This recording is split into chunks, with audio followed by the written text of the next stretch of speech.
the breaches are being closed. Go ahead.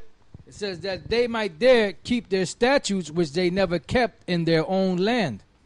That's why when you go to the history of the North American Indians, you see them wearing fringes, border blue. You see the tribe of Reuben wearing a turban. You see the garments that they wear, and the garments are similar to the Hebrew garments of the Middle East, of the people of the Hebrew Israelites of the Middle East. You see the other tribes, the other so-called Latin tribes, their customs are similar to the customs of the people of the Middle East, of the Israelites. So that proves that's further proof that they have to be the Israelites. And when Columbus came over here and he encountered them, he had Hebrew translators. How did he know that they spoke Hebrew? That's right. It says, and they entered into Euphrates by the narrow passages of the river. For the Most High then showed signs for them, and held still the flood till they were passed over.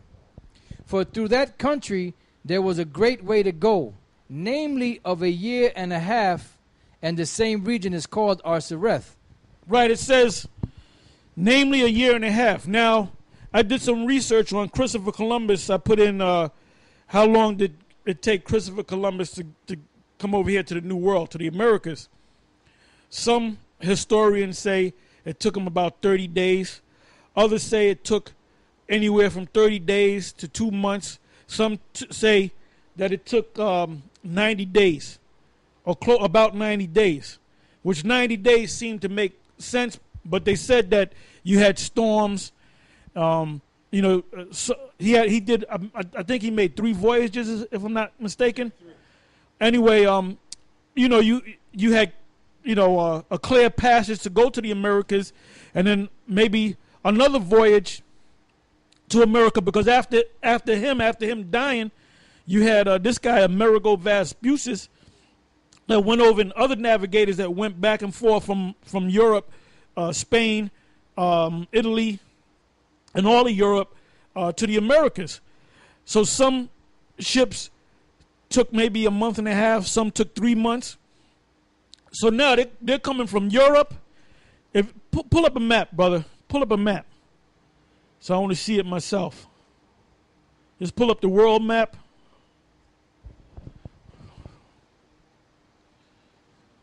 Okay, so I'm looking at it right now. I'm looking at the map, and you can see from Europe. Good, speak. Right. So, so basically that's just some history on how the tribes came over to this side of the world. Because the bottom line is, it don't take no year and a half to get from Assyria to Africa, like these other clowns will have you believe. Okay, like right here. Okay, you got Europe over here. Spain is right around here. Then they set sail from Europe to the Americas. Now they said that they came by way of South America and moved northbound. Now, when you go to the 10 tribes, right over here in Assyria, and they had to go through the Euphrates. They had to go through the Great Ocean, which this is the Indian Ocean. Then they went into the Atlantic, and the Atlantic represents the east coast of the Americas. So that makes sense. If it took 3 months for Christopher Columbus to come to the so-called New World, that was from Spain. Excuse me? That was from Spain, right? That was a direct shot right to the Americas. But they say in history books that he landed in the southern islands, Dominica and so forth, Hispaniola, and then he moved up. But going back to going back to the 10 tribes, it makes sense that it took maybe a year and a half. All right? Yeah.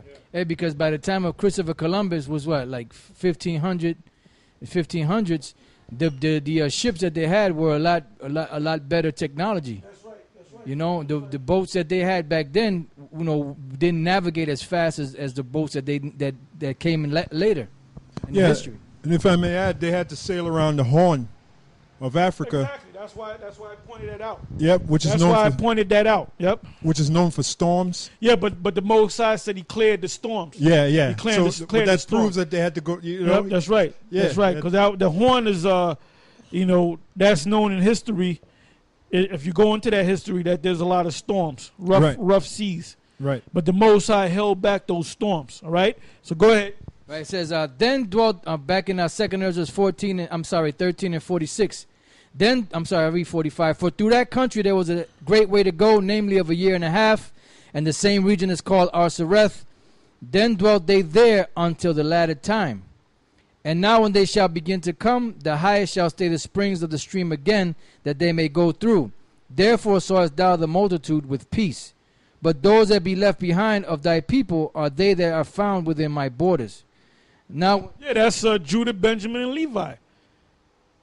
Because Levi, there were no Levites that went on that journey with the northern kingdom, because Jeroboam had pushed them out, and they had went back to, because what you got to understand about Levi didn't have their own inheritance. That's why they lived in the suburbs among all the tribes. They were mingled among all the tribes. So when that split came, Jeroboam had kicked them out, and they went back with they all got with the kingdom of Judah. So that was Judah, Benjamin, and Levi. So now Jeroboam set up priests, but he took the different tribes. He had Gad, some of Gad became priests or holy men. Among the different other tribes, they became holy men. They became priests. They took the part of the priests, the priesthood rather. So that's history right there. Now, what I wanted to go into is that word Osiris. Now, read that again. Okay. This is back verse 45. For through that country there was a great way to go, namely of a year and a half, and the same region is called Arsareth. Yeah, for that country. What country? The new country. You got Patak talking about they went through the country. Read it again. It says, for through that country there was a great way to go. Right. What country is it talking about? It's talking about America. To get to that country. It was a long way to go. Read it again. It says, for through that country there was a great way to go.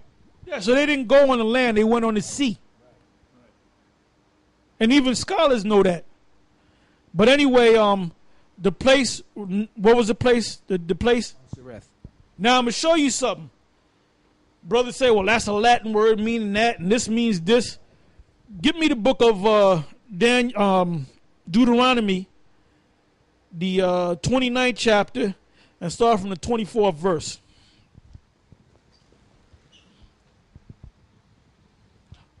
Osiris is two Hebrew words